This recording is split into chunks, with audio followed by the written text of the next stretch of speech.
long should you try a social media strategy to know that it works? Should you be using larger hashtags based on the size of your account? And do you need to actually have an Instagram account to support your YouTube channel? We are getting into all of these questions today directly from you in our latest Q&A video. Stay tuned.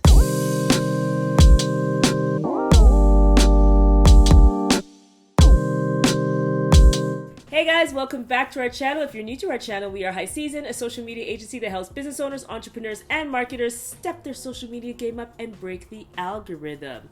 Today we are back with another Q&A video. Loving the Q&A videos. And you guys seem to be liking them too. So we're just going to keep it moving. We're going to keep it going, you know? Hell yeah. If you have a question that you would like us to answer in an upcoming video, be sure to enter it in the comment section below or in our community tab. We usually go there to call for questions, basically.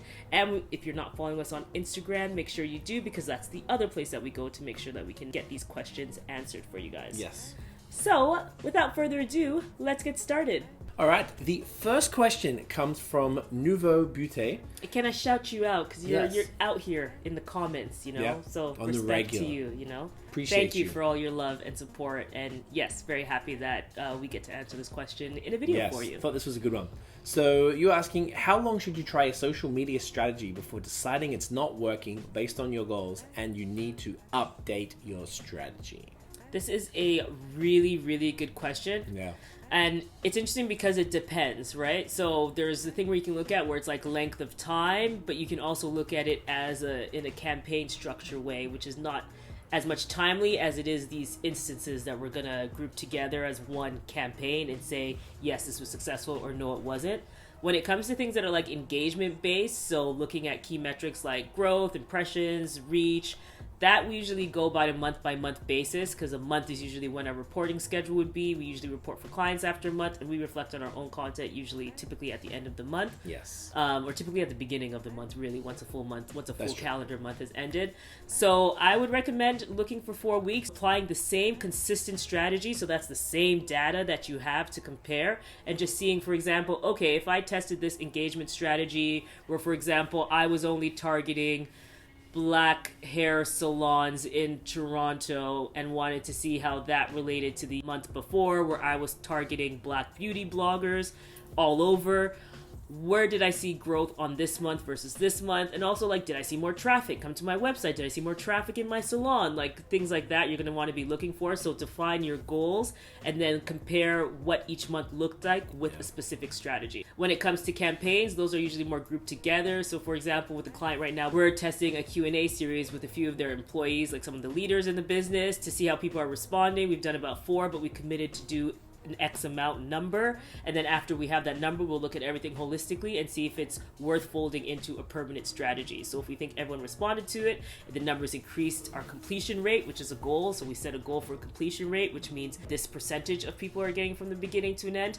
If we see that that number is pretty high compared to other numbers, or just continues to get high, then we're going to fold that into the strategy. So it's really a matter of looking at either I'm dedicated to this specific type of content and a series of this content, or it's a time frame, which is usually just like engagement. All right, so the next question comes from Balihar Singh. Yep. Please forgive me if I did not pronounce that correctly. Can you answer how we can use the new guides feature as a content creator? And should you use hashtags based on the size of your page? And is it harder to rank on bigger hashtags or no? Because the last 2 I have heard are a myth, but I'm not sure. So the first question regarding the guides feature on Instagram is actually brand new, and it's only been rolled out to a few large creators to test it out. So we actually don't have access to it yet, so therefore we haven't tried it. Until that does, we probably won't be able to answer that question. We will mess around with it as soon as it's available for us. So love it though. Yeah, like it looks very cool. Like the idea of it's very cool. It's just like, yeah, we're not gonna get to put it into practice yet, but I can see that there could be good potential there. Definitely. For like grouping your content and stuff together. But yeah, putting it in one thing. We like to practice the stuff before we preach it a little bit. So yeah, we don't want to sort of speak theoretically, and that's the reason why we kind of do all this. Everything we've talked about, we've done before, so we don't want to start now and start making things up and telling you how to do things we don't know what we're talking about. Exactly. So we'll get back to you on that as soon as that happens. I hope. Hopefully soon. Do they put a time frame or not really? No, it's just like a rolling. That's like even if it sticks, I feel like it would stick. We have access to multiple accounts, so we'll check that soon. But With regard to a hashtag question, that is something we can answer. The hashtag search results are essentially based on engagement. The ones that get the highest engagement are the ones that end up in the top. And then you, of course, will always appear. You just got to scroll. If you're using a large hashtag, there's chances that someone's going to scroll down literally tens or hundreds of thousands of posts to find it slim to none.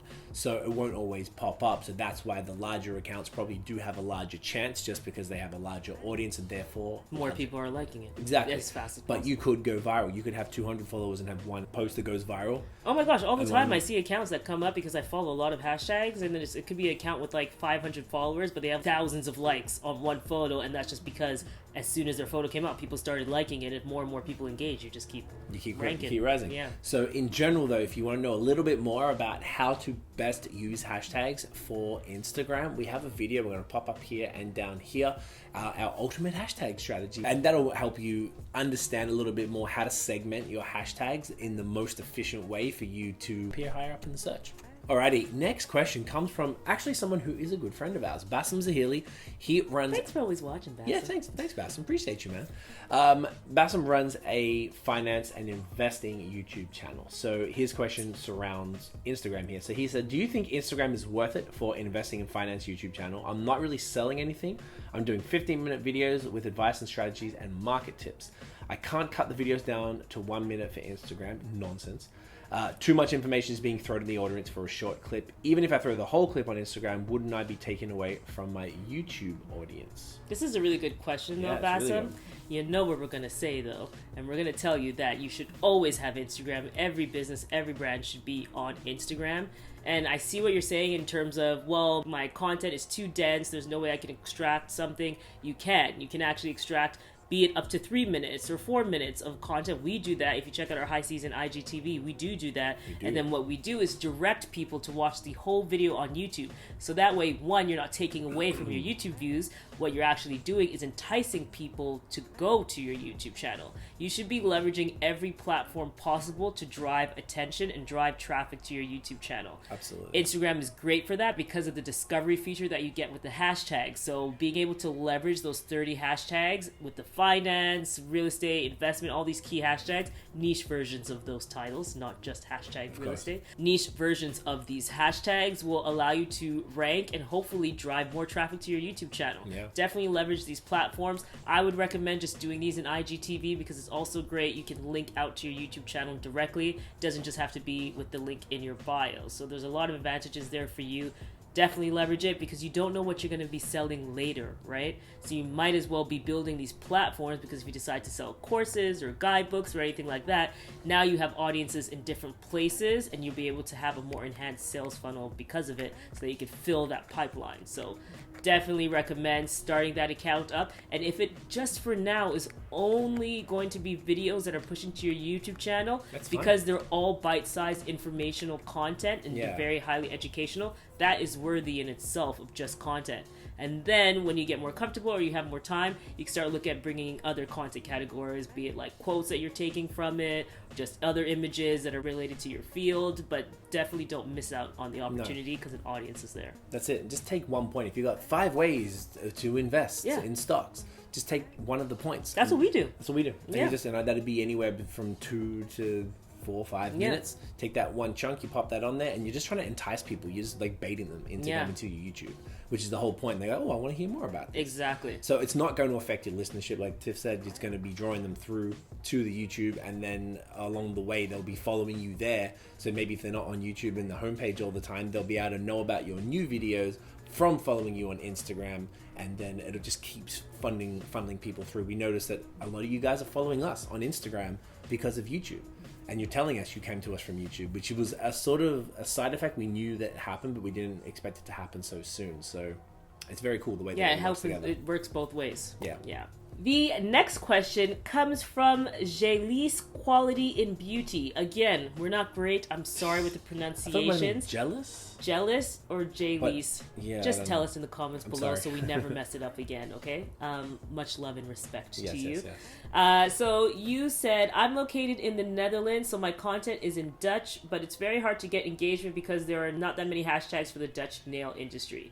and most of the followers of the larger accounts have a private account. How can I still target my ideal audience? I'm loving all these questions. Yeah, these are are really just asking great questions. Yeah, and it's great. And the best part that they're sort of specific to them, but they're also, the answer helps everybody. Yeah. Which is the best thing for us. Yeah. So for this specific case, if you're making content on Instagram and YouTube that is not in English and they are missing hashtags, so I guess there must be Dutch nail tags, but they're just not going to be anywhere near as big as the English ones. So the two parts to it, the followers. So you're talking about going to engage with the followers of the larger accounts. So instead of going to the larger accounts, go to the small ones. Start with like the small, which would be like, I don't know, 5,000-10,000 up to like 50,000, kind of the micro or nano accounts. Then you could move up to some medium ones if you're not, you kind of tapped out there, and you could go from, the 50,000 up to 3, 4, 500,000, and that's when you'll probably start to see a lot more private accounts and things like that. Mm-hmm. But start with those smaller ones. You're probably going to have much more genuine engagement anyway. We've talked about this a bunch, but influencer marketing in general has started to lean towards the micro influencers right now, or the nano creators, and that is definitely a huge opportunity for you.